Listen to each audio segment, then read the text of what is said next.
In the previous video, we built the mental model of continuous integration. We understand what CI is, why it matters, and where GitHub Actions fit into the picture. Now, it's time to touch reality. In this video, we're not building a complex pipeline. We are not running Python, and we are not using Docker yet. We're doing something much more important. We are creating the smallest possible CI system that actually works. The goal of this video is simple: to remove fear. To remove fear of understanding CI. By the end of this video, you should clearly understand what a workflow is, why GitHub uses YAML, how a CI pipeline starts from a push, and how GitHub runs commands for you on a clean machine. We'll write a workflow that does just one thing: prints a message. No magic, no abstraction, just proof. And once you see this working, you'll realize that CI is not complicated. It's just automation with structure. And this foundation is critical because in MLOps, everything else, Python setup, model test, Docker builds, is just more steps added to the same pipeline. So let's start where confidence is built. Let's create your first working CI workflow. The first new word you'll hear in GitHub Actions is workflow. A workflow is nothing fancy. A workflow is just a file that tells GitHub one thing: when this happens, run these commands. That's it. For, for example, in plain English, a workflow could say when someone pushes the code, set up Python and build a Docker engine, or when a pull request is opened, run test. GitHub doesn't guess, GitHub doesn't decide on its own. It only does exactly what the workflow file says. And this file must live in one specific place. Inside your repository, the path is inside .github folder, and inside that we have workflows folder, and then we'll have a YAML file. The name or the YAML file name doesn't matter. You can keep anything and that's all fine. What matters is the file is inside the GitHub folder and then the workflows subfolder, and it explains when and what to run. Once this file exists, GitHub starts to listen. Now the next question is obvious: what is this file written in? And that brings us to YAML. The workflow file we just talked about is written in YAML. And before you panic, YAML is not a programming language. You don't write logic in YAML. You don't write loops or conditions here. YAML is just a configuration format. Think of it as a way to explain things using indentation and key and value pairs. That's it. Here's a tiny example here. We have name as key and my first workflow as value. Similarly, we have on as key and push as value. So the key is the label and the value is the name here. That means workflow name is my first workflow and trigger is the push. No hidden meanings, no hidden syntax, or no syntax tricks. One important rule, although, indentation matters here. Indentation do tell GitHub that these things belong inside that thing. If the indentation is wrong, GitHub doesn't guess, it simply fails. But don't worry, we're not learning YAML today. We're only using the smallest subset needed for continuous integration. And if you can read a dictionary, you can read YAML. Now let's use this YAML knowledge to build the smallest working CI pipeline. To build our first continuous integration workflow, I'm going to create a new repository in my GitHub. Let's say GitHub workflow demo. I'm keeping this private for now, and then I'm going to create my repository. Similarly, I'm going to create a folder inside in my local machine, and inside this I am going to create one folder called .github, and inside this I'll again create a folder called workflows, and inside this I'll have a YAML file. Let's call it ci.yml. Now inside this file I'm going to write down the steps for my first workflow. So the name is going to be first ci. I'm going to define the trigger. So the trigger is push, and the jobs that are executed when the trigger is done is it will run on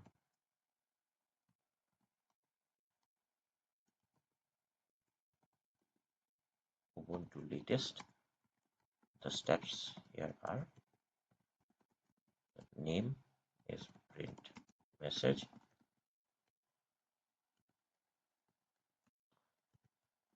and it is supposed to run the command echo ci is working.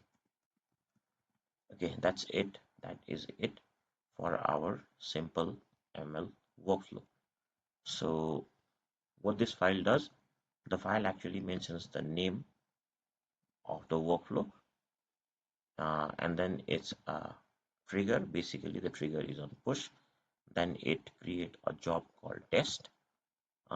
It runs on a Ubuntu machine, and then it executes one single command here. That's all. No Python, no Docker, no ML code, just one command. Now we save this file and then we commit it and push it to GitHub. So we're going to add this. Let's open a terminal here.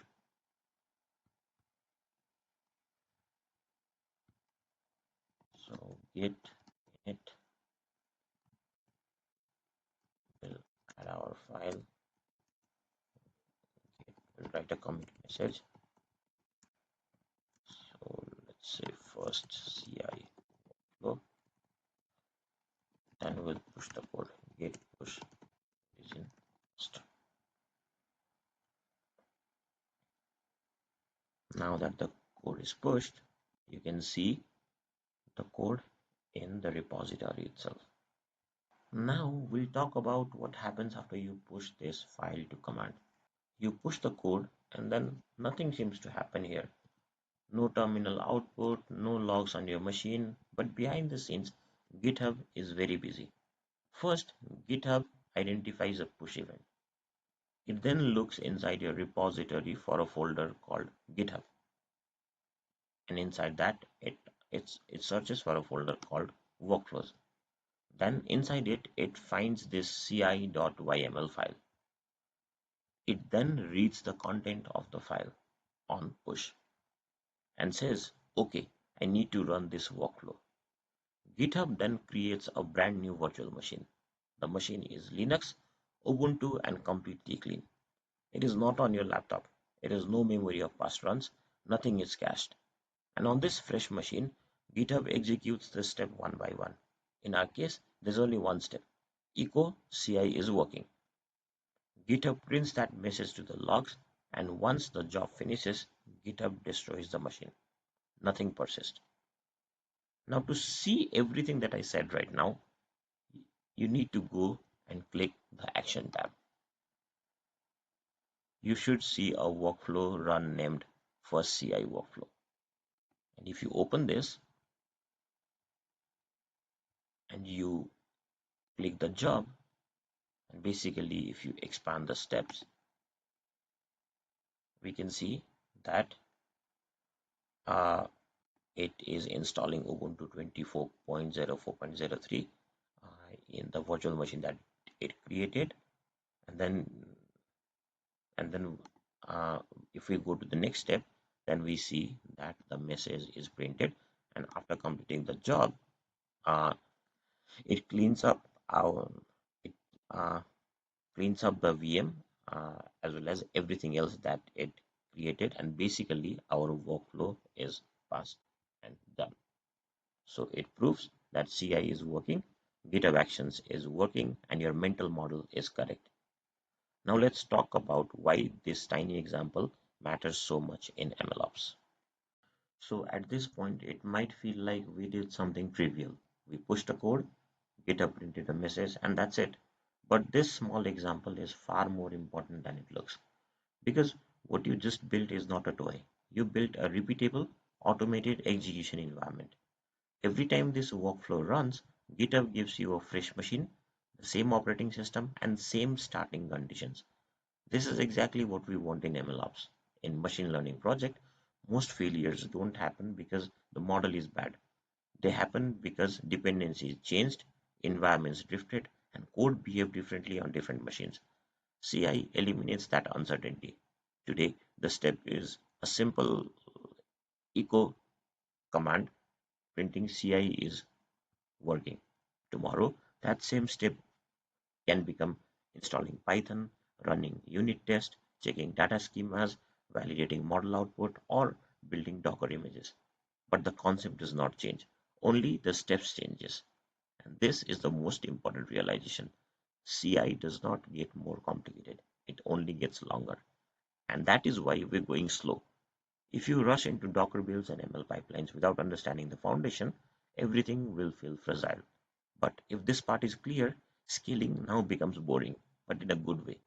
But before we move forward, I want you to pause here. Not because this is difficult, but this foundation matters.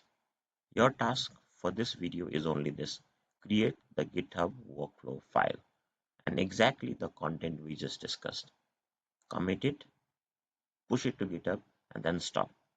Open your repository in the browser, click the Actions tab, and then you should see this steps here: a workflow run named first CI, a green check mark, and inside the logs, the print message CI is working. At this point, you should be able to say, I understand what a trigger is, I understand what a job is, and I understand what steps are. And finally, I saw GitHub Actions run once on its own. If anything is unclear, rewatch the video or comment down below. Do not rush. Once you confirm everything works, reply in the comment with CI ran successfully. In the next video, we'll start adding real substance.